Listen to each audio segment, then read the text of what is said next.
Olá pessoal, bom dia, boa tarde ou boa noite. Então vamos aqui dar sequência nos nossos conteúdos. Esse aqui é o nosso quinto de 7 conteúdos. E eu quero mais uma vez aqui reforçar, meus agradecimentos pelo professor Eduardo aqui, que tem contribuído com a composição desses conteúdos. E hoje o que a gente vai abordar aqui é a fisiologia da absorção e secreção de água e de eletrólitos. Tá ok, pessoal? Então, isso aqui corresponde à nossa aula 5 aí, o nosso quinto conteúdo. Aqui vocês podem ver o plano da aula e basicamente a gente vai tentar trabalhar um pouco conceitos de diarreias hoje, tá ok? E de alguma forma também a síndrome do intestino irritável. Só para reforçar, já que nós temos aqui um conteúdo gravado, quero deixar claro então que esse material ele foi elaborado de forma exclusiva para suprir de maneira parcial o conteúdo de fisiologia gastrointestinal aqui no curso de medicina, especificamente a sexta fase, e podendo ser aproveitado aí em outros cursos com código CFS, tá ok, pessoal? Enquanto durar aí o ensino remoto. Isso aqui é muito importante deixar sempre claro, que nós pedimos aí, para que não seja utilizado de nenhuma maneira aí cópia, regravação ou reprodução deste conteúdo aí fora do contexto do curso sem autorização expressa do autor. E por fim, pessoal, o conteúdo ele não visa substituir aí leituras de capítulos referentes ao tema relacionado, ok? Os capítulos aqui que eu me embasei para abordar esse conteúdo com vocês é o 44, do Fisiologia Médica de Bórum, e o capítulo 63 aí, do Fisiologia da Margarida Aires, tá ok?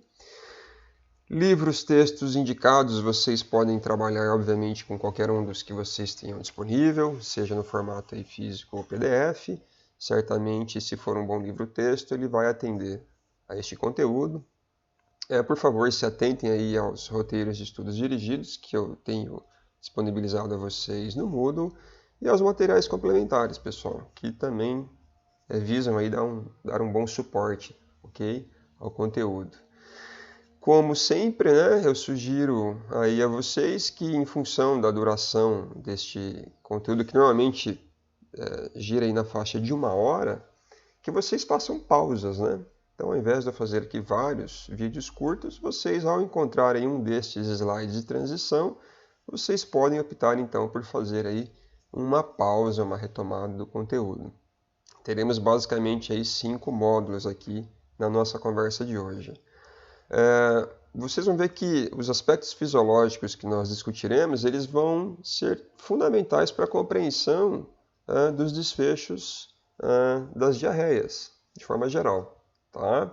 Então, a diarreia ela consiste em uma condição onde você observa um aumento da frequência de evacuações, normalmente mais de 3 evacuações ao dia, acompanhado aí de exagerada perda de água fecal, também aí dizem em torno de 200 ml diários daí para frente, que configura então uma perda excessiva de água presente aí nas fezes, ok, pessoal? As diarreias elas podem ser agudas, durando aí menos de 2 semanas, ou se persistirem por mais de 2 semanas, elas são configuradas como diarreias crônicas. A diarreia basicamente ela vai consistir num movimento de água que acompanha a presença de solutos. Então tem que ter de alguma forma a concentração de solutos, seja por um processo de deficiência na digestão ou na insuficiência da absorção ou até mesmo na secreção de solutos. Isso vai favorecer a manutenção da água, a água vai acompanhar esse efeito osmótico do soluto e, portanto, isso configura aí a base, digamos assim, da diarreia. Bom, as diarreias elas podem ser classificadas em 4 categorias. Você vai encontrar a diarreia osmótica, que é aquela diarreia associada à manutenção de solutos, tá ok? Na luz intestinal. Então, são substâncias osmoticamente ativas que, quando não absorvíveis, elas impactam aí na retenção de líquido. Isso é mais comum em países desenvolvidos, por exemplo, associado à ingesta de grandes volumes de sucos, ou até mesmo, por exemplo, aí no caso da intolerância à lactose. Você não tendo aí a lactase, não faz a digestão da lactose, portanto você preserva esse soluto no lume intestinal e com isso ele gera um efeito osmótico, retém água e isso favorece aí a formação de uma diarreia que pode ser mais ou menos copiosa.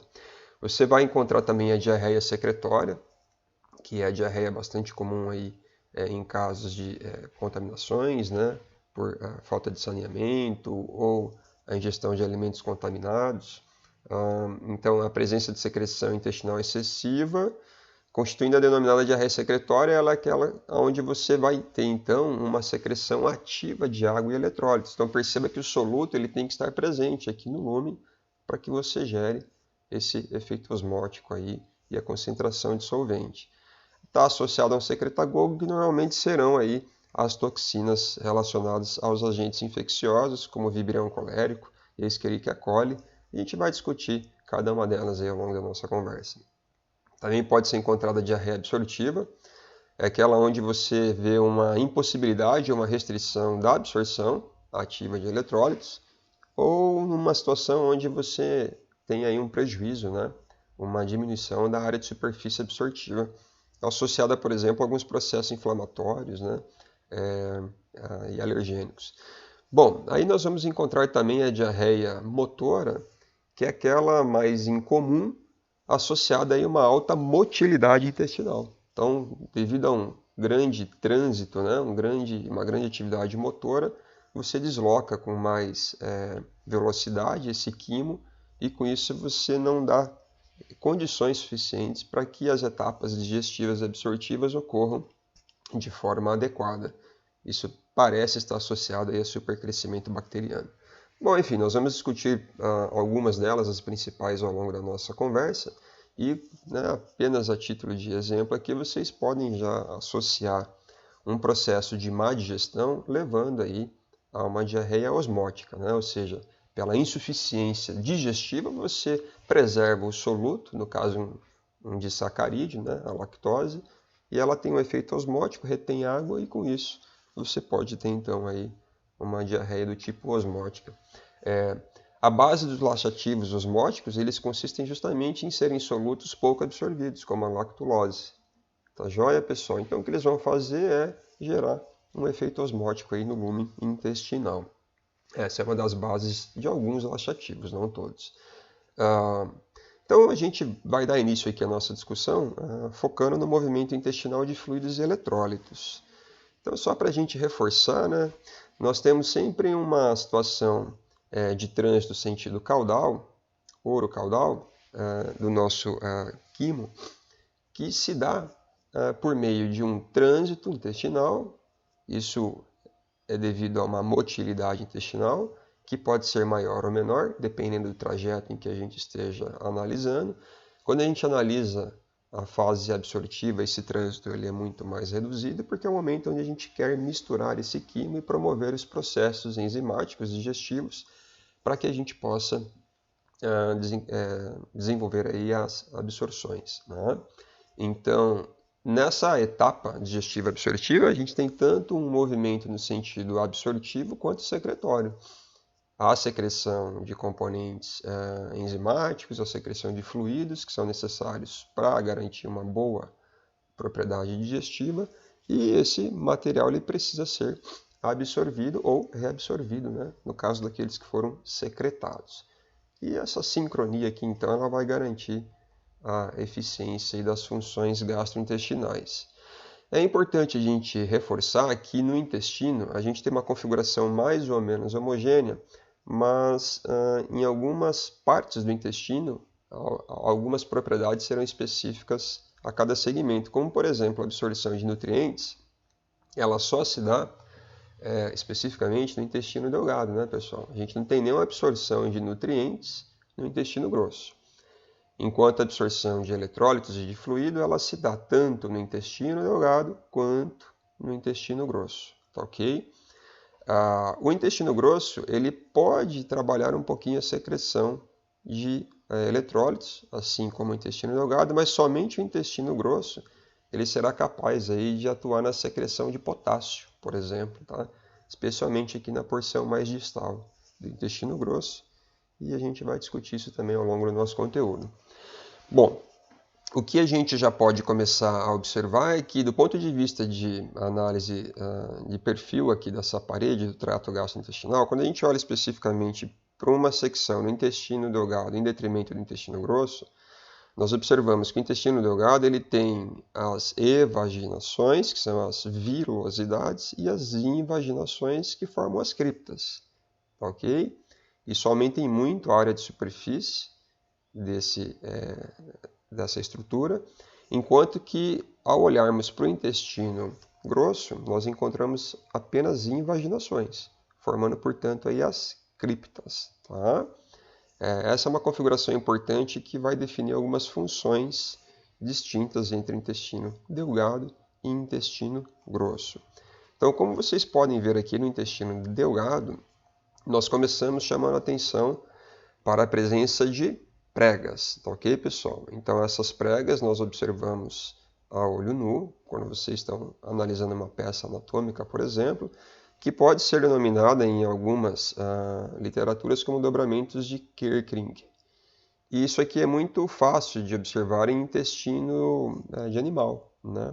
Quando a gente imagina ali, por exemplo, uma buchada, você consegue ver claramente no intestino do boi aí essas projeções que nós chamamos aqui de pregas ou dobramentos. Então isso já ajuda a aumentar a área de superfície dessa estrutura, né? Desse tubo, que não é um tubo liso. Sobre as pregas, nós temos as vilosidades, tá ok? E também temos aqui as criptas. Então isso aqui ajuda a aumentar a área de superfície. Se vocês, neste momento, olharem para a mão de vocês, unam os dedos e vocês verão que vocês têm uma relação de volume, né, que é definida pela massa da tua mão. Ao abrir os dedos, você vai observar que com este mesmo volume, simplesmente modificando a conformação da superfície, né, dessa distribuição dos dedos, você aumenta a área de superfície.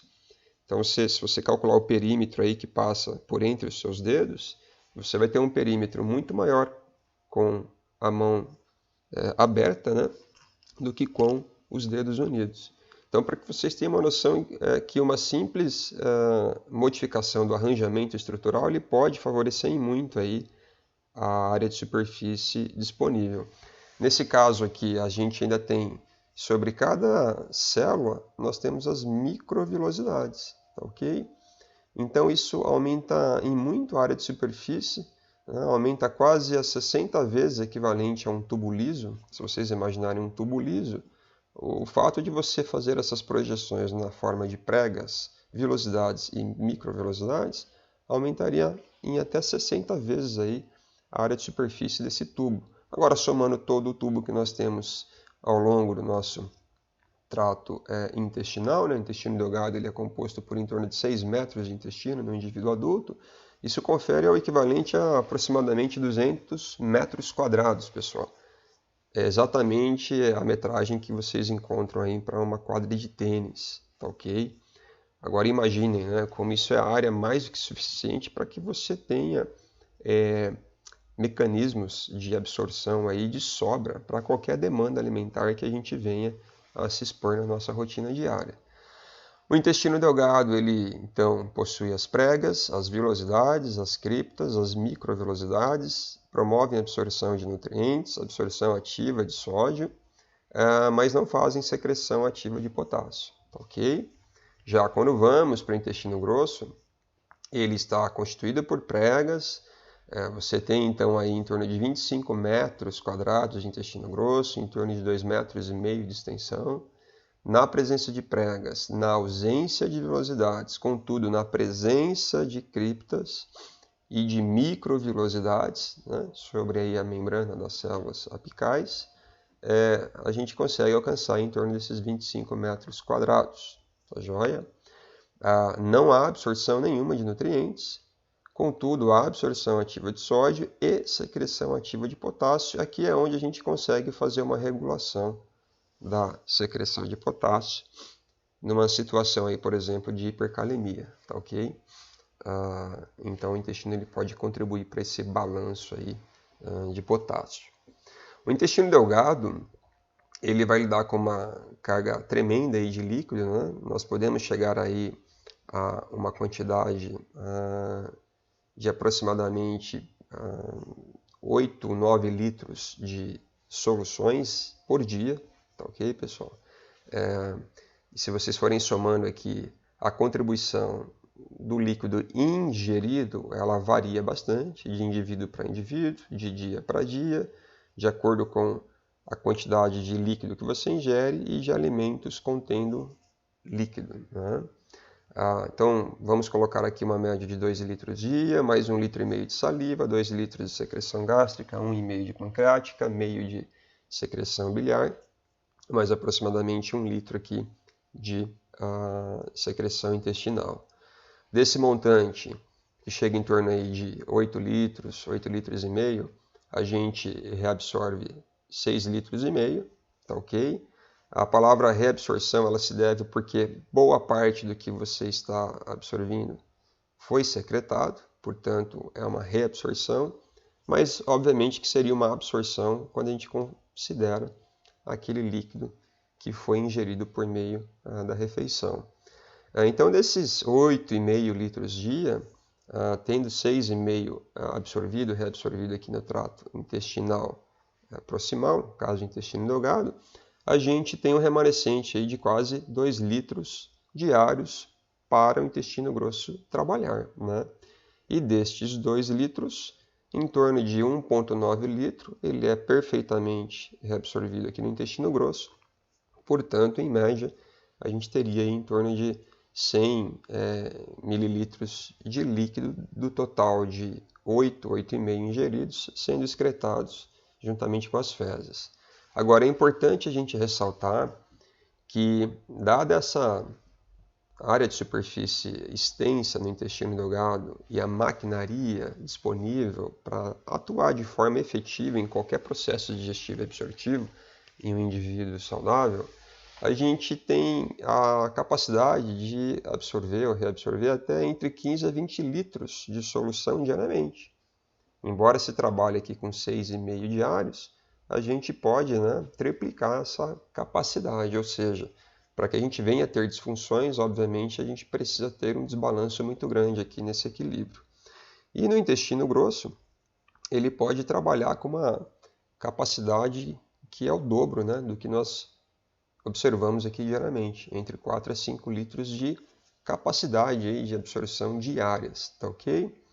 Então, só para reforçar, esse balanço hídrico, ele vai encontrar variabilidade bastante grande, especialmente aqui na ingestão de líquidos e de alimentos, e também isso vai ser balanceado com uma variabilidade grande entre a sua capacidade de sudorese, de acordo com o seu grau de atividade, da temperatura externa, ambiente, assim como os ajustes associados aí à excreção urinária, ok?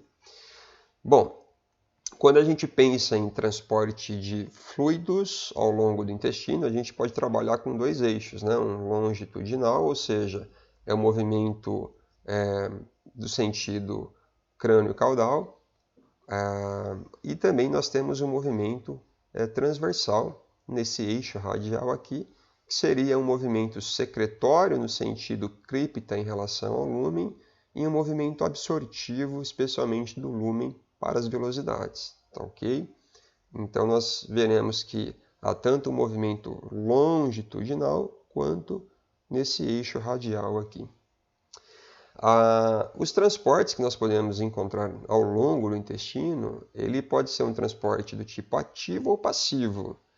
Ativo é aquele transporte que você precisa deslocar um íon contra o seu gradiente de concentração, ou seja, você retira o íon de uma situação que está confortável e o desloca para uma situação onde há muita quantidade, onde a concentração está elevada.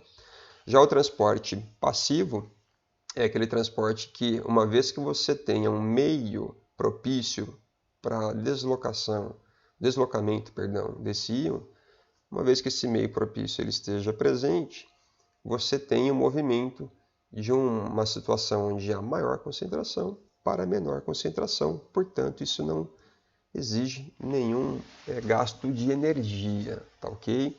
Agora, esse transporte ele tem que ser realizado do lúmen para esse interstício aqui na mucosa, na membrana basal aqui do epitélio intestinal. Esse movimento, seja ele passivo ou ativo, ele precisa ser realizado através da célula, portanto, ele pode ser transcelular, nós estamos observando aqui, ou ele pode ser paracelular. E esse movimento paracelular ele vai depender muito da permeabilidade desse epitélio. E a permeabilidade do epitélio, por sua vez, é definida a partir da configuração molecular desses arranjos proteicos que existem nas membranas laterais, que podem incluir aí as junções aderentes, as junções de oclusão e os desmossomos. Quanto maior é esse aparato aqui, mais unidas são as células e menos permeável é o intestino. Quanto menos estruturado ou menos desenvolvido esses aparatos são, maior é a permeabilidade. Então, nós encontraremos graus diferentes, ou chamamos assim de coeficientes diferentes de permeabilidade ao longo do intestino. Ou nós temos uma secreção mais copiosa no intestino delgado, como vocês observam aqui, essa porção mais proximal do duodeno, especialmente o jejuno, a gente vai ter um coeficiente de permeabilidade um pouco maior, que vai nos ajudar a garantir essa grande demanda aqui de absorção, tá ok? À medida que a gente se afasta do intestino delgado, o coeficiente de permeabilidade ele será menor, mas ainda assim haverá um coeficiente de permeabilidade. E por fim, né, esse transporte, seja ativo ou passivo, ele pode ser no sentido absortivo, ou seja, do lúmen para o interstício, ou secretório, ou seja, do interstício, né, do plasma para o lúmen, tá ok? Então isso é muito importante a gente ter bem claro. O transporte dos solutos, eles geram uma força movente para o transporte de solvente, então aquele conceito clássico, se você distribui solvente em dois compartimentos divididos por uma membrana semipermeável somente ao solvente, mas não ao soluto, o que vocês sabem, né, é que aquele compartimento que tem uma concentração maior de soluto, uma vez que você tenha uma permeabilidade somente ao solvente, o solvente ele acompanha, né, a força osmótica do soluto. Portanto, você tem uma força movente do solvente dependente da concentração de soluto. Tá joia? Mas o movimento de solutos, no caso sódio e ureia, ele pode estar acoplado também ao movimento de líquidos. Isso é chamado de arraste pelo solvente. Então, se a gente imaginar que você tenha um grande trânsito aqui, por exemplo, de solvente, no caso água, pela via paracelular, alguns solutos podem acompanhar este arraste pelo solvente. Tá ok? Então, vou repetir. Alguns solutos, eles podem, dissolvidos no meio solvente, eles podem, portanto, acompanhar o solvente. Isso é chamado arraste pelo solvente. Tá ok? Mas o trânsito deste líquido normalmente se dá graças a uma diferença de gradiente osmótico gerado pela maior concentração de solutos aqui no interstício, que por sua vez é a força movente para o solvente. Tá ok? Bom, como eu já disse para vocês, essa permeabilidade, esse coeficiente de permeabilidade transepitelial, ele vai depender da configuração da união, do amarramento, da adesão entre essas células epiteliais. Quanto menor é este amarramento, maior é a permeabilidade por esta via chamada paracelular. Agora, esse movimento de líquido, de fluido pela via transepitelial, se ela for transcelular, ela será mediada pela presença de canais permeáveis para a água. Então, são as chamadas aquaporinas. Então, só para a gente reforçar aqui, pela via paracelular, nós dependemos de um coeficiente de permeabilidade definido pela presença de proteínas que fazem a adesão das células. Agora, para a via transcelular, nós vamos depender da presença aqui de canais para a água, que são as aquaporinas, que vocês encontram em diversos órgãos, né? A gente conhece muito bem isso lá nos túbulos coletores, nos rins, mas nós temos também aqui nos intestinos, especialmente a aquaporina 3, 4 e 9. Tá ok, pessoal? Bom, esses são os conceitos básicos de movimento de fluido e de eletrólitos ao longo do intestino. Então, só reforçando, os movimentos eles podem se dar no sentido longitudinal, ao longo desse tubo, pode ser no sentido radial, promovendo a absorção ou secreção, pode ser um movimento envolvendo um transporte ativo ou passivo, e ele pode ser feito por entre as células, portanto paracelular, ou através das células, portanto transcelular. Tá ok? Muito bem, a gente vai focar agora nos processos celulares de absorção de sódio, que é o principal eletrólito aí que define a nossa osmolaridade em compartimentos biológicos.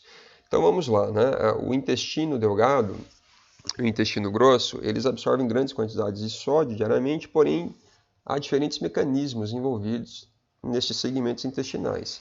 A principal forma da gente promover a absorção ou a reabsorção de sódio se dá este acoplamento aqui com dois transportadores, um específico para o transporte de glicose, tá ok?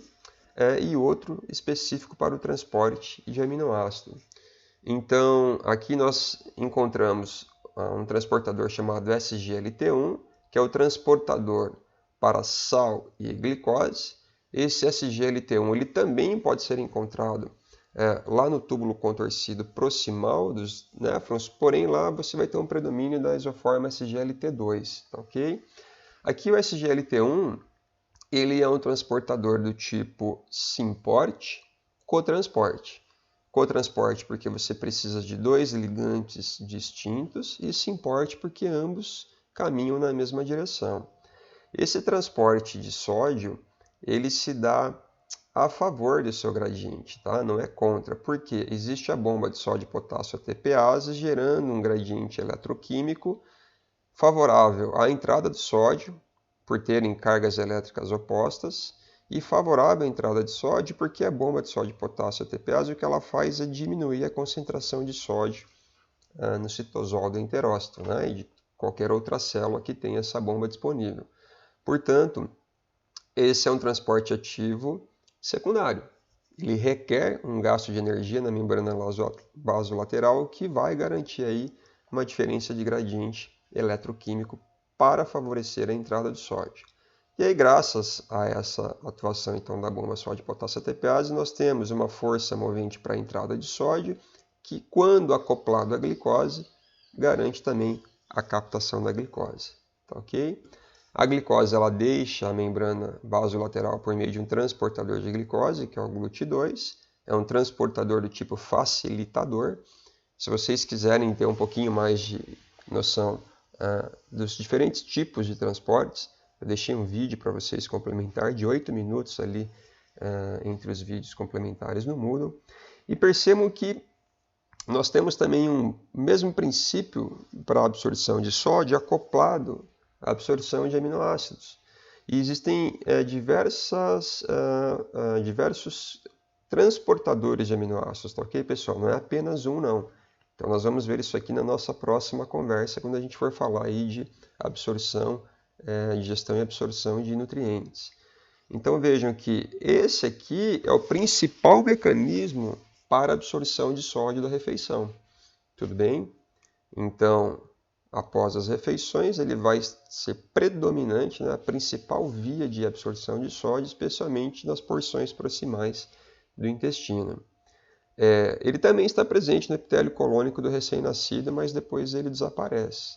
Quando a gente fala de epitélio colônico, a gente está falando de intestino grosso, tá ok?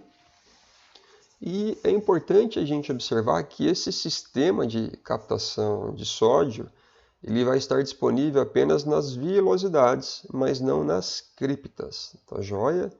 Porque parece que é bem claro que os processos absortivos eles se dão nas vilosidades, enquanto os secretórios se dão nas criptas. Bom, pessoal, então essa captação de sódio associada ao movimento de glicose e aminoácido é a principal forma de absorção de sódio. Mas nós temos mais uma forma. que também é eficiente nesse período prandial, após as refeições, né? Que é um trocador de sódio com prótons de hidrogênio. Ele é eletroneutro, nesse caso você tem dois cátions aí sendo comutados, e a força movente para essa captação de sódio e a saída de prótons de hidrogênio ela é dupla. Por quê? Porque você tem a bomba de sódio e potássio ATPase gerando o gradiente eletroquímico para a entrada de sódio, e a alcalinidade que a gente vai encontrar aqui no quimo intestinal, ela favorece aí a saída dos prótons de hidrogênio, que então serão tamponados aí pelo bicarbonato.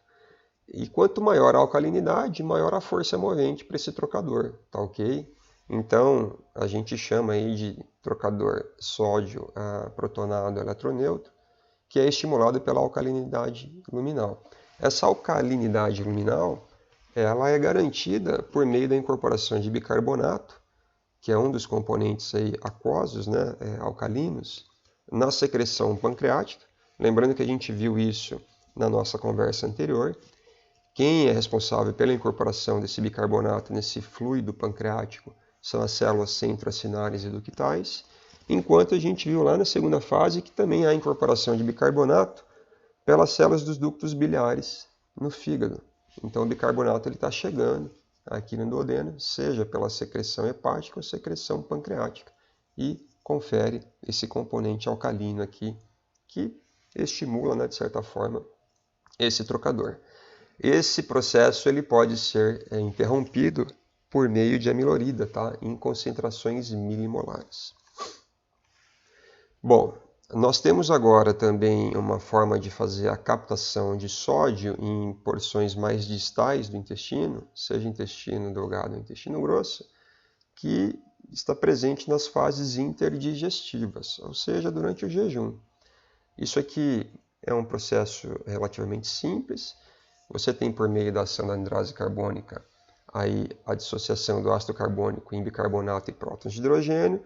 O bicarbonato ele serve para comutação com cloreto e o próton de hidrogênio para comutação com sódio. Portanto, a gente tem a captação de cloreto de sódio e a secreção de bicarbonato e prótons de hidrogênio, que depois podem se dissociar aí, de alguma forma.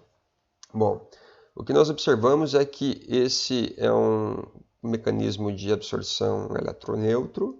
Nós temos ânion, cátion, e ele não é relevante do ponto de vista de absorção de cloreto de sódio na fase absortiva, tá ok, pessoal? Então ele tem a sua contribuição aí para a absorção em períodos interdigestivos daquele remanescente ainda não absorvido, tá ok? Portanto, tem pouca relevância na absorção de forma geral. Agora, olha que informação interessante, né? Esse processo, se ele estiver falho, né, ele pode resultar em diarreia, porque você teria aí uma contribuição pela manutenção de solutos no lumen intestinal. E esse processo ele pode ser também estimulado, né? Ele pode ser reforçado no sentido de que eventuais agentes intoxicantes eles podem comprometer então essa maquinaria, favorecendo a manutenção de solutos no lumen intestinal. Bom, nós temos ainda uma forma de atuarmos na absorção de sódio associado à presença de um mineralocorticoide, que é a aldosterona. Isso é muito comum quando você observa contextos de desidratação ou de hipovolemia associada a hemorragias. E nesse contexto, normalmente você tem acionamento do sistema renina-angiotensina-aldosterona. E a aldosterona, então, quando em concentrações elevadas, frente a uma desidratação ou a uma hipovolemia, o que esse hormônio vai fazer é aumentar a incorporação de bomba de sódio e potássio ATPase na membrana basolateral, especialmente de colonócitos, né, que são equivalentes aos enterócitos aí do intestino grosso. E isso vai gerar então um gradiente bastante significativo para a incorporação de qualquer sódio que esteja passando pelo lúmen colônico. E o que a aldosterona faz também é incorporar esses canais para sódio, específicos para sódio, na membrana apical. Então você gera uma grande diferença eletroquímica favorável à entrada passiva do sódio, e você também incorpora então aí canais apicais para que você garanta a captação deste íon. Tá? Então isso é importante ficar claro que é um mecanismo aí modulado pela aldosterona e que também pode ser interrompido por meio da administração de amilorida em concentrações agora aí menores, né, micromolares. Tudo bem, pessoal? Então basicamente a gente tem a captação de sódio associada ao cotransporte com glicose e aminoácido. Aquele é mediado por uma alcalinidade luminal, onde você tem uma troca com próton de hidrogênio, e pode ser também reforçado em segmentos mais distais por meio da ação aí da aldosterona. Quando a gente vai olhar agora os mecanismos celulares de absorção e secreção de cloreto, veremos que boa parte do movimento do cloreto ele se dá associado ao movimento do sódio. Então, reforçando, né? A principal forma de captação de sódio é aquela acoplada à captação de glicose e aminoácidos, que estão em abundância na nossa refeição. E o que acontece? Quando você tem a retirada de sódio no lúmen intestinal, associado a estes mecanismos, o que a gente faz é gerar um gradiente eletroquímico aqui luminal que favorece a saída do cloreto. Porque com a retirada de cátion do lúmen intestinal, você concentra ânions no lúmen. E essa eletronegatividade presente aqui no lúmen favorece, né, a saída, a repulsão do cloreto, que é um ânion.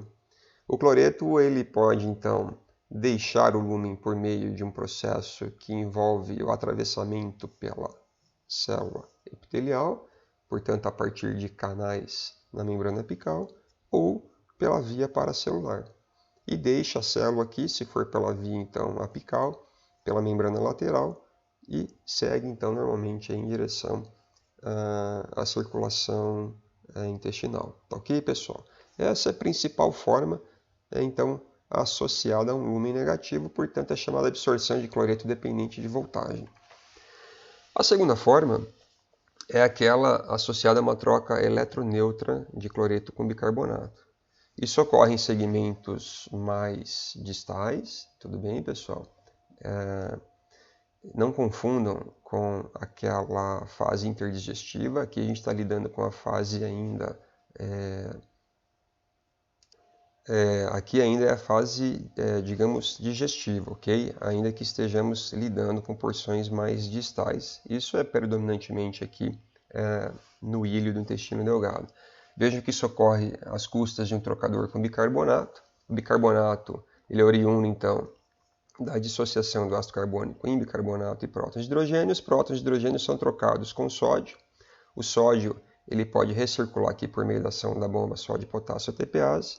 E esse bicarbonato, então, ele fornece subsídio aqui para que ocorra esse movimento antiporte e cotransporte. Né? Antiporte porque cada ânion se movimenta numa direção oposta. Esse é um mecanismo de captação de cloreto menos relevante, embora seja importante, haja vista que a captação copiosa aí do cloreto ela se deu associada ao transporte de sódio nos segmentos mais proximais do intestino. Bom, aqui é importante notar que pode existir uma disfunção congênita que vai definir uma doença chamada cloridorreia congênita. Então, a ausência, né, deste trocador, que tem o seu gene associado ao cromossomo 7, porção Q31, na ausência desse trocador, o que você faz é concentrar alguma quantidade de cloreto, e esse cloreto ele vai aparecer nas fezes. Tá? Então, percebam que ainda que não seja tão relevante, a ausência desse trocador, obviamente, faz falta e pode corresponder a incrementos de cloreto aí nas fezes. E, na ausência desse trocador, você também pode comprometer a dissociação desse bicarbonato ao lúmen intestinal e, com isso, resultar numa alcalose, aí, seria equivalente a uma alcalose metabólica. Tá joia? Bom, agora, aqui sim, a gente está lidando com aquele processo de transporte na fase interdigestiva. É exatamente o mesmo que nós discutimos anteriormente para a absorção de sódio no período de jejum. É onde você vai ter dois transportadores, né? Um cloreto bicarbonato, outro sódio protonado, de tal forma que a gente faz a absorção de NaCl e a secreção de bicarbonato e prótons de hidrogênio. E eles então são os correspondentes aí ao nosso aparato de captação de absorção de NaCl nas fases interdigestivas. Muito bem, agora caminhando para o processo de secreção de cloreto, a secreção de cloreto ela vai ser estimulada pela presença de alguns secretagogos. A acetilcolina é um neurotransmissor que pode estimular a secreção de cloreto, o peptídeo intestinal vasoativo também. Mas a secreção de cloreto ela não tende a ser uma secreção volumosa. É uma secreção bastante controlada, né? Nós temos uma secreção basicamente constitutiva de cloreto que favorece também uma secreção de fluido aí no intestino. Agora, essa secreção ela pode perder o controle e se transformar numa secreção volumosa, acentuada. Isso normalmente vai estar associado à presença de enterotoxinas, pode ser um mecanismo de atuação de laxantes e pode ocorrer em resposta ao aumento da concentração de alguns hormônios, em algumas situações aí tumorais, alguns neurotransmissores e a histamina, que pode ser aí um mediador de células imunológicas, em contextos de inflamação, tá? Ou de infecções. Esse cloreto, a gente tem que observar que ele consegue atingir a célula por meio de um trocador SYMPORT, que acopla o movimento de um potássio, um sódio, dois cloretos. Esse potássio ele pode ficar recirculando, tá ok, pessoal? Então, ele pode ter acesso pela bomba de sódio e potássio ATPase e recircular nesse sentido, e pode ter acesso por esse transportador SYMPORT e recircular neste sentido. Então, o potássio aqui não seria um íon que geraria qualquer grau de disfunção na célula. Agora, o que nós podemos observar é que parte desse sódio ele poderá acompanhar o movimento do cloreto, já veremos. E o cloreto, uma vez que ele se concentra no interior da célula, você, com o aumento da concentração do cloreto, você gera um gradiente químico que favorece a saída deste ânion. Agora, para que este ânion ele deixe a célula, é preciso incorporar um canal que não está em condições normais, disponível aqui no enterócito, e que ele, uma vez incorporado, ele vai garantir, portanto, a saída do cloreto. Com isso, a gente consegue inserir uma quantidade significativa de ânion no lume intestinal, e isso gera um gradiente elétrico que favorece, então, a atração do sódio. E uma vez que o sódio e o cloreto estão em maior abundância no lume intestinal, você tem o soluto exercendo seu efeito osmótico para o movimento da água, tá ok? E, enfim, quem é que modula, né, a incorporação deste canal aqui CFTR na membrana apical? Quem é que modula o aumento da incorporação da bomba de sódio e potássio ATPase? E todos esses transportadores aqui são ligantes. Então, como eu costumo dizer para vocês, né, nenhuma célula executa nada que não seja dito a ela. E esses ligantes, então, normalmente eles são oriundos de toxinas entéricas, ou de histamina, ou neurotransmissores, ou é o princípio ativo aí de alguns laxantes. O que eles fazem é atuar por meio de receptores de membrana, que vão resultar na ativação da adenilato ciclase e a conversão de ATP em AMP cíclico, ou atuarem por fosfolipases de membrana, que, de certa maneira, resulta no aumento da concentração de cálcio intracelular. Cálcio ou AMP cíclico vão ativar aí proteína sinase A ou proteína sinase C, e essas proteínas sinases elas intermediam a incorporação de todos esses transportadores na membrana vasolateral e na membrana apical. Ok, pessoal? Só lembrando que os processos secretórios eles são predominantemente encontrados nos enterócitos disponíveis nas criptas, portanto, esta a imagem que ela seria referente a uma célula disponível ao longo das criptas, e este canal aqui, o CFTR, ele está disfuncional no contexto aí da fibrose cística, só para a gente recordar, tá ok? Esse CF aqui vem de fibrose cística do inglês, tá ok? Bom, então, em linhas gerais, nós temos aí a captação do cloreto acompanhando o movimento do sódio. E quando a gente pensa em potássio, o potássio ele também, em grande parte, ele vem em quantidades excedentes por meio das nossas refeições, e uma fração desse potássio vai ser excretada aí diariamente juntamente com as fezes. O restante desse potássio ele vai ser excretado pelos rins, tá ok? A absorção do potássio no intestino ela ocorre provavelmente através do arraste pelo solvente, esse provavelmente porque de fato não é um evento que está consolidado e portanto é um evento que tem o seu predomínio aí pela via paracelular. Então perceba que o conceito do arraste pelo solvente é o quê? É o eletrólito, no caso o soluto, acompanhando o movimento da água. Agora, quem gera efeito osmótico para que essa água aqui se mova pela via paracelular é a absorção de NaCl, que a gente vem discutindo até o momento, né?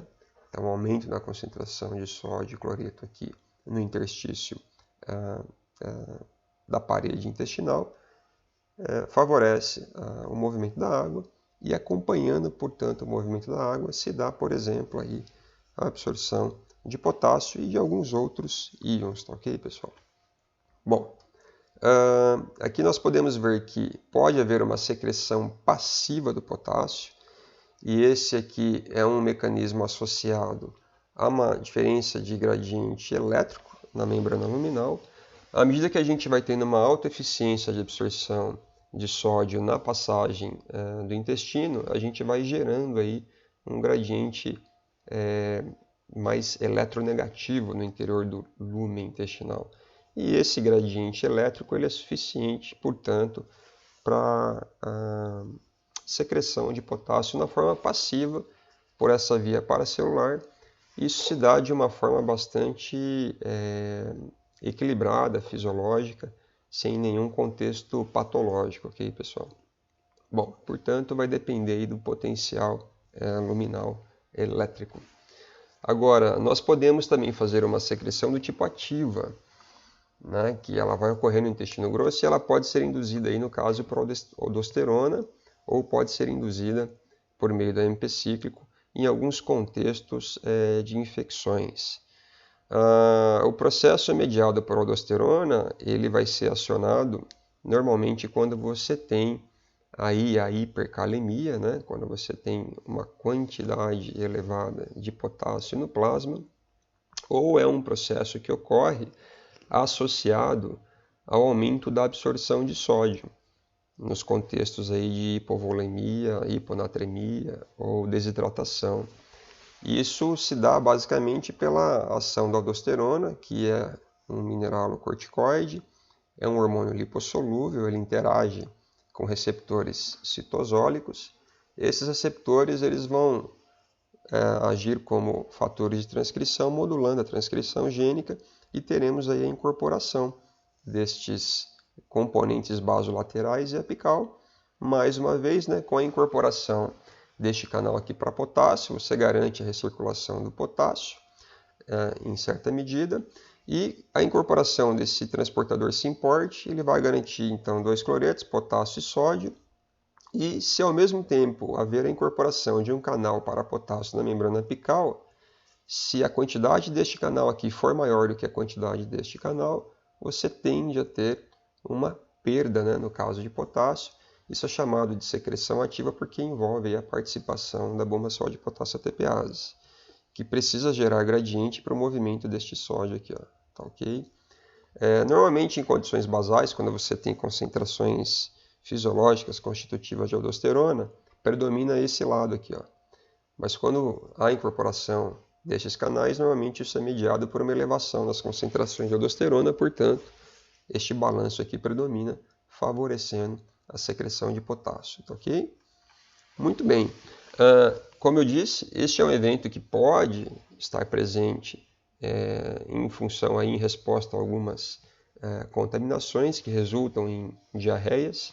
E isso explica, em partes, aí, a perda de potássio em alguns contextos diarreicos, se não muitos contextos diarreicos, porque o mesmo agente que intermedia aqui a incorporação deste canal e destes canais é também o segundo mensageiro, que favorece a incorporação destes transportadores e do CFTR na membrana apical dos enterócitos. Bom, nós podemos ainda ter a absorção ativa de potássio. Essa absorção ativa de potássio ela ocorre predominantemente na porção reto-sigmoide do intestino grosso. E isso aqui agora num contexto inverso, né? Quando há deficiência de potássio no plasma. Então, em contextos de hipocalemia, esse é um processo que não se conhece muito bem ainda, mas parece que é um processo acoplado com prótons de hidrogênio, onde você faz a absorção ativa, portanto, requer aí um consumo de energia e maximiza, digamos assim, a absorção de potássio e diminui a excreção deste íon nas fezes. Tá joia? Em linhas gerais, então, nós vimos que a captação de NaCl se dá predominantemente acoplada à captação de glicose e aminoácidos. Existem processos de transporte complementares que garantem uma eficiência máxima na captação de sódio e de cloreto. E a captação de potássio predominantemente se dá por meio de arraste pelo solvente, enquanto pode haver também a secreção ativa de potássio mediada aí por aldosterona. É importante a gente frisar que pode haver uma secreção ativa de cloreto no intestino delgado, e essa secreção ativa de cloreto normalmente está associada num contexto patológico, induzido aí pela presença de toxinas bacterianas ou virais. E a gente vai ver isso adiante. Então, para a gente entender como que se dá esse contexto diarreico, vamos entender também como que se dá a regulação do transporte iônico, né, intestinal aí, e as diarreias. Basicamente, pessoal, o que vocês podem observar é que, como eu venho dizendo em várias ocasiões, a célula ela não executa nada que não seja dito a ela. E essa informação ela se dá por meio de ligantes. E os ligantes que nós podemos encontrar são ligantes oriundos de neurônios, portanto são neurotransmissores ou neuropeptídeos. A exemplo aqui é a acetilcolina. Ela tem origem em um neurônio, pode atuar em outro neurônio. Se for de neurônio para outra célula, uma sinalização neurócrina. Se for entre dois neurônios, é uma sinalização neural. A gente vai ter aquela informação parácrina quando um ligante é oriundo de um tipo celular, que, quando difundido no interstício aos arredores de outro tipo celular, interagindo com receptores deste segundo tipo celular, a gente teria aí uma sinalização parácrina, enquanto aqueles ligantes oriundos de células distantes e que se difundem por meio da circulação, ao atingirem um receptor em uma célula específica, a gente estaria definindo aí uma sinalização endócrina. Então perceba que, de maneira geral, nós podemos ter situações, normalmente anormais, em que células imunológicas elas podem secretar, por exemplo, histamina ou interleucinas, que interagem diretamente com neurônios do sistema nervoso entérico ou diretamente com as células epiteliais. E dependendo desse ligante, você pode favorecer a incorporação de canais para cloreto e reforçar uma secreção de solutos que terá o movimento da água aí acompanhando esse soluto, né? Então, nesses processos inflamatórios associados a algumas infecções, contaminações, a gente pode ter uma exudação um pouco maior de líquido no sentido da mucosa em direção ao lumen intestinal. Percebam que este neurônio, uma vez acionado por um ligante de um mastócito, ele também pode modular a atividade contrátil de células musculares lisas e pode modular também a capacidade secretória de uma célula epitelial. Portanto, você pode ter maior motilidade intestinal associada a maior secreção, tá ok? São eventos aí que se observam de forma conjuntas. Alguns ligantes aqui podem ser oriundos de bactérias, seriam então toxinas bacterianas. Nós podemos ter alguns contextos infecciosos acentuando a liberação de alguns hormônios e neurotransmissores. Nós podemos ter produtos de células imunológicas como a histamina, especificamente aqui neste exemplo, mediando esse processo secretório, e isso pode ser o princípio ativo de alguns laxantes. Os segundos mensageiros predominantes aqui serão o AMP cíclico, GMP cíclico e o cálcio, tá ok? Pois bem, então nessa tabela aqui eu trago para vocês os segundos mensageiros associados aos respectivos secretagogos. Secretagogo é o conceito que se dá a um ligante que estimula um processo secretório, tá ok? E nós temos aqui as categorias. Então, as enterotoxinas bacterianas, algumas delas descritas aqui. Nós temos alguns hormônios e neurotransmissores que também em contextos anormais secretarão em maior quantidade, estarão presentes em maior quantidade e atuarão por meio de segundos mensageiros. Alguns produtos de células imunológicas, como a histamina e as prostaglandinas, e a ação de alguns laxantes, como ácidos biliares e ácido ricinoleico, tá ok? De forma geral, o AMP cíclico e o cálcio são segundos mensageiros que têm uma ação um pouco mais forte, né, mais vigorosa do que o GMP cíclico, tanto para a secreção de cloreto quanto para diminuir aí a absorção de NaCl. Tá? Se a gente aumenta a incorporação de cloreto e diminui a absorção de NaCl do lúmen, a gente vai ter uma grande quantidade de soluto no lúmen intestinal que força aí um efeito osmótico para o movimento da água do plasma para o lúmen. Então, quando a gente olha aí para a situação diarreica, nós podemos ter alguns mecanismos, pessoal, que explicam a incorporação de soluto e de solvente no lúmen intestinal. Então, vejamos que a gente pode ter um aumento da incorporação dos canais CFTR ou CLCA, que é um tipo semelhante ao CFTR, que são canais específicos para o transporte de cloreto, né? Nós temos também a redução da absorção de sódio, por exemplo. Então, são infecções que comprometem a integridade desses transportadores ou diminuem a incorporação destes transportadores apicais, diminuindo, portanto, a absorção de sódio.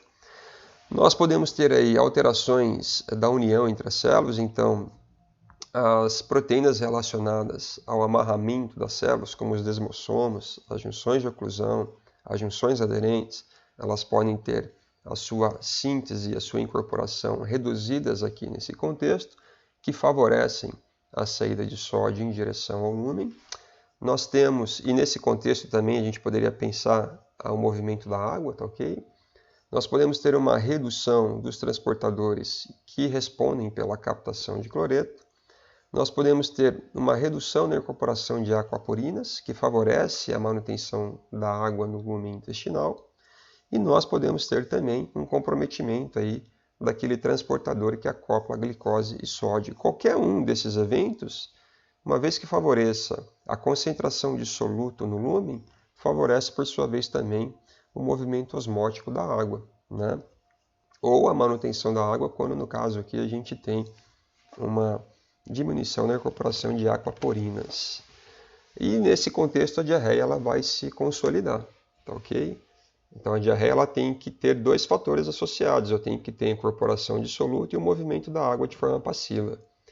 Isso muitas vezes está associado a um maior trânsito intestinal. E esse trânsito intestinal ele pode ser mediado por ligantes secretados aí por células imunológicas que aumentam um pouco a atividade muscular, né? A atividade contrátil do intestino de forma geral. Então nós vejamos aqui que nós temos alguns contextos em que as diarreias elas estarão presentes, né? Então esse aqui é um exemplo de uma diarreia secretória que está associada à contaminação por vibrião colérico, né? E o vibrião colérico normalmente você pode encontrar ele em contextos de saneamento bastante deficitários. Vejam que aparentemente no Brasil esse foi um problema bastante presente até a década de 90, né? E que aparentemente foi sendo atenuado até os anos recentes, né? E nós veremos como é que esse vibrião colérico aqui ele vai explicar, né, uma diarreia secretória. Nós temos também as toxinas liberadas pela Escherichia coli. Aqui normalmente é a causa mais comum da diarreia do viajante, associada às vezes à comida contaminada, né, mal cozida, ou até mesmo a presença de detritos fecais. Ok, pessoal? Isso aqui resulta numa diarreia secretória também. Então vejamos aqui que, de maneira geral, essas contaminações associadas a bactérias, o que a gente vai ter é um aumento da motilidade intestinal, uma redução das junções de oclusão e uma alteração da distribuição de aquaporinas e canais iônicos. Então, em maior ou menor quantidade, cada um desses eventos, eles serão responsáveis por reforçar esse movimento copioso aqui de água, né?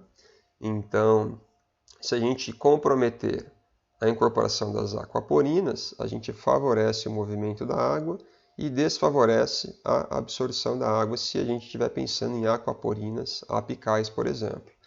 Se a gente estiver lidando com junção de oclusão, à medida que a gente rompe as junções de oclusão, a gente cria um coeficiente de permeabilidade maior também para que a água acompanhe, né, esse gradiente osmótico que vai ser gerado com a incorporação de cloreto a partir da introdução de canais específicos para a saída do cloreto aqui na membrana apical. E vejamos que nós temos aqui a salmonela e a shigella como exemplos aí, né, de agentes infecciosos que reforçam esse processo de diarreia secretória. Então vejam aqui que uma toxina do Vibrio colérico, ela pode atuar por meio de uma célula enterocromafin, é uma célula que sintetiza e secreta serotonina. Essa toxina, ela pode então, ao interagir com receptores específicos aqui na membrana apical da célula ECL, resulta numa maior concentração de cálcio e de AMP cíclico intracelular. Esses dois segundos mensageiros, eles vão reforçar a secreção de serotonina pela célula ECL. A serotonina, ela, uma vez interagindo com receptores específicos na membrana basolateral de um enterócito, ela pode reforçar aqui a produção de AMP cíclico intracelular. E como vocês viram, o AMP cíclico, juntamente com o cálcio, é um dos principais segundos mensageiros que mediam a incorporação de canais de cloreto. Ok? Então, uma vez que você tem os canais de cloreto na membrana apical, e lembrando que nós temos na membrana basolateral aquele transportador SYMPORT, que acopla a entrada de sódio, que deixa depois pela membrana basolateral por meio da bomba sódio-potássio ATPase. Você tem aqui a incorporação de potássio que pode recircular e a incorporação de cloreto. Esse cloreto se concentra no interior da célula e uma vez que você tem esse transportador, que vai permitir uma difusão passiva do cloreto, ele terá acesso então ao lúmen intestinal. Uma vez no lúmen intestinal, esse cloreto ele gera um gradiente elétrico que favorece também a saída de sódio e você tem então o aumento da concentração de solutos que gera um efeito osmótico aí para o arraste do solvente. Pois bem, nós temos outras formas de chegar também neste mesmo contexto, por toxinas termolábeis ou termoestáveis, que são produtos da Escherichia coli, uma vez interagindo com seus respectivos receptores. Você pode ter receptores acoplados à proteína G que vão acionar a adenilato ciclase ou guanilato ciclase, aumentando a produção de AMP cíclico ou GMP cíclico, e em qualquer caso, AMP cíclico ou GMP cíclico reforça a incorporação de CFTRs na membrana apical e todos os demais processos que a gente já discutiu. Ainda, né, neste exemplo aqui, o GMP cíclico ele pode interferir na incorporação aqui de canais que são trocadores, por exemplo, sódio e prótons, de tal forma que vai concentrar sódio na luz intestinal. E mais uma vez, né, esses eventos eles favorecem a incorporação de solutos no lume e o arraste, aí, no caso, do solvente pelo soluto. Então, o solvente ele vai acompanhar esse gradiente osmótico gerado pela concentração de solutos no lumen intestinal. E aqui, mais uma forma com a qual esses agentes, essas toxinas bacterianas, podem favorecer o movimento da água por meio da deterioração das junções aderentes, junções de oclusão, desmossomos, que uma vez rompidos, favorecem o movimento da água para um lumen intestinal que tem uma alta concentração de soluto. Ok? Bom, é importante vocês notarem, pessoal, que nessas infecções associadas a bactérias, em nenhum momento aqui a gente está citando um prejuízo, por exemplo, na captação de sódio, que é acoplada à captação de glicose, ou seja, aquele transportador chamado SGLT1. Sabendo disso, é muito comum se buscar nas diarreias secretórias associadas a contaminações alimentares, fazer a reidratação oral. Porque na reidratação oral, você vai fazer uso desse transporte que acopla glicose e sódio, SGLT1. Tá joia? Então você vai ingerir água contendo NaCl e açúcar, no caso a glicose ou açúcar de cozinha. Se for açúcar de cozinha, você vai precisar aí ter a sacarase, né, íntegra, e isso normalmente está íntegro nas infecções bacterianas, porque a sacarase vai digerir a sacarose, e você tem a glicose e a frutose, você faz a captação da glicose juntamente com o sódio, e tem também aí o movimento da água, né, no sentido oposto, fazendo a reidratação oral. Então é muito comum nas infecções bacterianas que resultam em diarreias secretórias, você recompor essa desidratação por meio de uma reidratação oral. Então aí entra a terapia de reidratação oral. A gente vai ver que isso talvez não funcione para as diarreias associadas a infecções virais. Então aqui o rotavírus, ele é um vírus que causa a diarreia grave, frequentemente acompanhada de febre e vômito. Temos aí em torno de 125 milhões de episódios diarreicos por rotavírus, né, globalmente aí a cada ano. E é uma das principais formas também aí de óbitos, né, em países subdesenvolvidos aí também, quando não se tem um controle adequado e imediato desses contextos de desidratações aí. Então, no Brasil, a taxa média de diarreia em crianças menores de 3 anos de idade é em torno de 2,5 episódios por criança ano, né? Das quais em torno de 10% se associam aos rotavírus, ok? Obviamente que as diarreias associadas à infecção alimentar explica também em muito, né, o número de óbitos em crianças em países subdesenvolvidos, que têm um grau de saneamento básico muito mais precário. Aqui no caso de uma infecção viral, o que vocês podem observar é que o vírus, uma vez no interior da célula, ele se replica, ele deixa a célula, e aí você tem algumas proteínas virais que interagem com receptores de membrana, que atuam ativando, por exemplo, fosfolipase C, e resulta no aumento da concentração de cálcio, que é um segundo mensageiro, né? E aí, mais uma vez, o cálcio ele medeia a incorporação de canais para cloreto. E isso gera gradiente osmótico para o movimento da água, no sentido plasma-lúmen. Agora, como eu disse a vocês anteriormente, no caso das diarreias secretórias associadas a infecções bacterianas, a gente tem preservado a atividade da sacarase, isomaltase e desse transportador SGLT1. Mas, nas infecções virais, pode-se ter um prejuízo, pode-se ter um comprometimento destas proteínas, que nesse caso aqui é uma enzima e essa aqui é um transportador.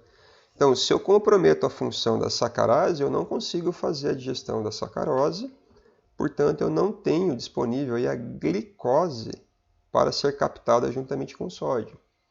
E ainda que eu dê, né, ainda que se tente fazer uma reidratação oral dando a glicose ao invés do açúcar de cozinha, se você tiver um comprometimento da SGLT1, por mais que você espere, né, a captação de sódio, de glicose para fazer a reidratação, isso não vai ocorrer. Então, a reidratação oral ela não funciona em alguns casos de diarreias associadas a rotavírus, né? Isso daí, pessoal, normalmente vai ser mais ou menos fácil de se observar por meio da estação do ano. Então, uma diarreia associada a um período de inverno provavelmente tem relação com infecção viral, enquanto que aquelas do verão terão relação com infecção bacteriana por meio de alimentos contaminados. Portanto, a reidratação oral ela tem bastante força no contexto dos períodos de calor, quando se suspeita de infecção por contaminação alimentar, enquanto que nos invernos, né, as diarreias normalmente devem estar associadas aí a infecções virais, especialmente se vir acompanhado de febre, ok? Bom, aqui eu trago para vocês uma tabela que apresenta alguns patógenos, os tipos, né, desses patógenos, de que forma eles se apresentam, as suas características, se são virais, se são bactérias, os sintomas que normalmente são desencadeados a partir da infecção por esses patógenos, a duração das diarreias, o grau de inflamação associado, o quanto se espera de aumento da secreção, de prejuízo aí, de deterioração das junções de oclusão, a redução dos processos absortivos e, literalmente, a perda de células, né? Quando a gente vai mais para o lado viral, a gente tem mais um prejuízo de junções e lesão mesmo, inflamação celular. Quando vai para o lado bacteriano, já são mais secreções copiosas mesmo e menos absorção, tá ok? Como nós estamos vivendo esse momento triste aí, né, o episódio do Covid, eu trouxe para vocês aqui um trabalho, obviamente recente, né, de 2020 agora, que tentou demonstrar como é que se dá a diarreia associada à Covid-19, pessoal. Então, basicamente, o que vocês observam aqui é que as células epiteliais no intestino elas também expressam o receptor ACE2, que é a enzima conversora de angiotensina, e ele é o meio de captação ou de inserção, né, de acoplamento do vírus até a célula. Então, todas as células que expressam esse receptor para ACE2, elas ficam sujeitas à infecção pelo coronavírus. Uma vez no interior da célula, esse coronavírus ele vai comprometer a integridade de determinados transportadores de aminoácidos. Então, tanto esse receptor para ACE2 pode ficar prejudicado também à medida que a infecção pelo coronavírus ele também pode lesar e deteriorar a própria célula que expressa o receptor ACE2. Em conjunto, o que se pode dizer é que na deficiência de determinados transportadores, como por exemplo o transportador para triptofano, com o prejuízo desse transportador, a ausência desse aminoácido pode comprometer aí a viabilidade das células de Paneth. É como se elas dependessem desse triptofano para que produzissem, portanto, aí, peptídeos antimicrobianos. Então vejamos, na infecção viral se compromete a integridade desse transportador de triptofano. A deficiência de triptofano pode resultar numa menor produção de peptídeos antimicrobianos. E uma vez que você favorece uma disbiose, ou seja, uma modificação da microbiota intestinal, você pode vir a ter aqui um lume intestinal menos saudável, né? Menos capaz de se defender aí a agentes patógenos que já estão normalmente convivendo em nosso intestino.